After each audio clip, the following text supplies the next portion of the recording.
All right, so first problem for finding the antiderivative. So again, keep in mind, everything here is a derivative. This is the derivative of some function. My job is to find the original function that it was. So I'm going to do the reverse power rule. So here, I'm going to add 1 to the power. So 4 plus 1 is 5. And then I'm going to divide by that new power. Always put it in the front. Now, then one term at a time. 12 stays. X, now I'm going to add 1 to that power, make it 3. Divide by the new power, which is 3. Now, over here, this is a special guy. You can't add 1 to this. X here is in the exponent. So you have to ask yourself, who could have been the original function? I took the derivative of something and got e to the x. Well, e to the x, the derivative of e to the x is e to the x. So when you find the antiderivative of e to the x, it's still e to the x. Nice and convenient. Now over here, there's an invisible 1. So when you add 1 to that power, you get 2. And then you divide by the new power. Now the question is what to do with 4. Now, when you took derivatives, the derivative of this was 0. But the problem is I'm finding the antiderivative. I'm looking for the function that when I take its derivative, I get 4. Now, if you remember, the derivative of 4x is 4. So now I'm going the other way. So right now, you don't have an x, right? You have x to the 0. When you have a constant, there's no x next to it, right? No x, 0x. But if you add 1 to that, now it becomes x to the first. So you add 1 to this and divide by the new power, which is now 1. You just get 4x. So that goes there.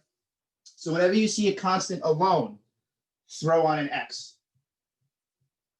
And plus c.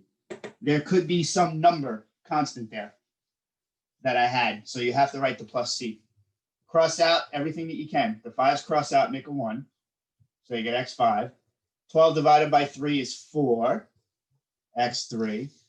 The e to the x, there was nothing to do. That stays the same. Negative 8 divided by 2 is negative 4. X squared.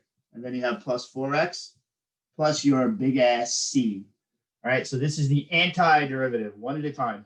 Add 1 to the power, divide by the new power for each one, except for this dude, because he's a special guy, right? He's the e guy. So adding 1 to the power doesn't work for him. It's not going to work for the trig guys either, but it works for all the x to the p. All right, so that's the first example. All right, so this is the second and, unfortunately, final example of the antiderivative. Now, this looks pretty nasty. There's a lot of radicals. There's, a fraction with a power on the bottom. My first step is going to be to rewrite everybody. So I'm going to rewrite this one. Now, remember, the 3 goes on top. The 4 is a root. So you have to write 3 over 4. Over here, now, I have a power on the bottom. First, I'm going to move it up. Remember, when you move it to the top, the power switches. So this power is going to be negative. Now, again, 3 is going to be the number on the top. 5 is the root. That's going to be the number on the bottom. Same thing here. The 6 stays there. The x4 is going to come up. When it comes up, the power switches to negative. So it's negative 4.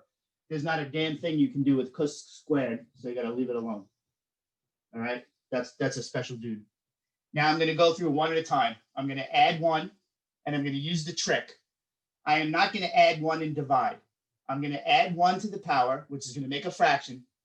I'm going to flip that fraction over and put it in the front and multiply. It's easy to do. So first you have 3 over 4 plus 1. So, if you want, go put all the plus 1s there so you don't forget, right? Plus 1, hello. So 3 over 4 plus 1 is 3 over 4 plus 4 over 4, which is going to be 7 over 4.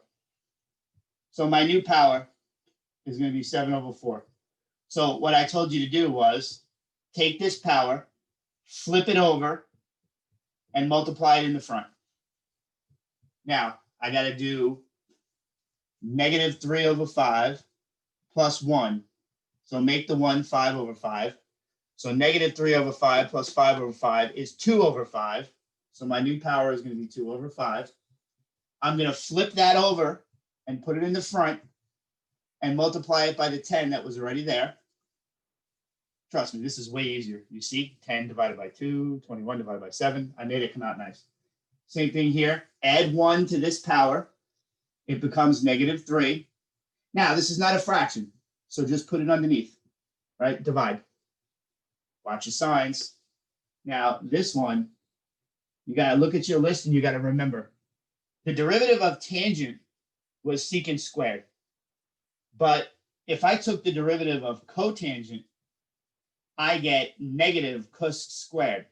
But that's exactly what I have there, including the minus sign. So that means that this must have been positive cotangent x plus c. The derivative of cotan is negative cos squared. If I kept that minus there, the derivative of negative cotangent would be negative cos squared. All right, the derivative of cotan is negative cos squared. So if I had kept that minus in front of that, I would have had a plus cosecant squared. You have to be super careful with these signs here, all right? But I wrote the formulas in the class notes, you'll see. Now I'm going to start simplifying it. 7 goes into 21 3 times. 4 times 3 is 12. I already did the power. The power is done. I already added 1 to my exponent. Now I do 10 divided by 2, which is 5. 5 times 5 is 25. X to the 2/5. -6 divided by -3 is positive 2. X to the -3. You don't have to move it back down. If your power is negative, I don't care. Leave it like that. And then plus cotan plus c. All right, so I rewrote them first. You've done this in the past when you had to take the derivative with radicals. First, you rewrite it as a power with a fraction. Then you do the rule. So I add 1, flip the power over, put it in the front, multiply. That's what you do in the powers of fraction. It's a nice short little trick, right? It's a lot less complicated that way. So I did that for all the terms. This was a special trig derivative that I just had to remember.